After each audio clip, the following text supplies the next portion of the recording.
I sincerely believe my son is alive today due to the Marchman Act.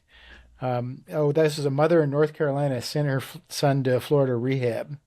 And then the morning after he arrived, she received a call. He was saying, leaving. And she called Mark, that's you, crying, spent hours weighing the decision, then filed the Marchman Act. Her son relapsed, left the facility before the order expired.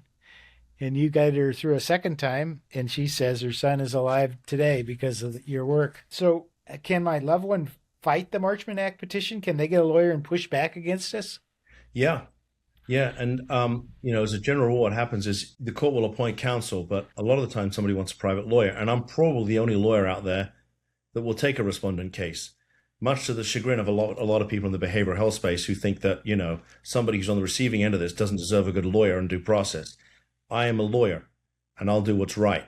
Now, if I'm representing somebody, and we just took on a respondent case today that clearly has an issue, then I take that responsibility seriously, and I will counsel the client. Listen, we're gonna fight for you. We're gonna make sure that your rights are protected, but you have a problem here, and if you don't address this, something tragic is going to happen to you. And by the way, even if we win this case, your family can redo this. They can go right back into the courtroom next week and file another case. So let's have that conversation about getting you help. And sometimes that's a great way to resolve it.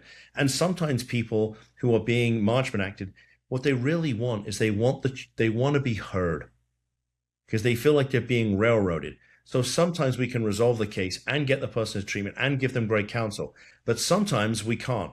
And sometimes the Marchman Act is being used as a sword instead of a shield, where somebody's just using it to really do somebody some damage. And in those cases, I'm happy to represent the respondent because that's not what we're here to do. We're here to help people. We're here to serve. And if I think that a family is So, trying to do this, even if I'm their lawyer, if I think they're doing this to hurt somebody, I will fire the client. We're not here to do that. so Mark, what does it actually cost to hire you? Is there a version of this process where a family can attempt this on their own if they don't have the money, or how does, I'm sure you don't have one size fits all. There's no such thing in law, but how much does it cost to I have a son or daughter or something that I would do whatever to save them, but I don't know how. Yeah, I mean, so we take an initial $7,500 retainer and we bill hourly against it.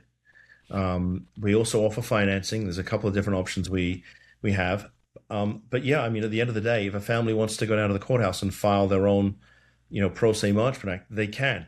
Do I think it's a good idea? Probably not, because if you can muddle your way through it, let's say you get yourself into court, and it can be done. I've seen it done, and your loved one gets a lawyer, who's going to be appointed to represent them, who's very skilled in handling these cases. I mean, what's going to happen? You're probably going to lose that case. Now you're back to square one.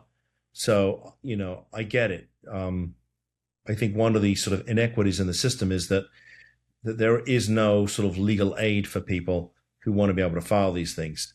I think that's not right, but it is what it is.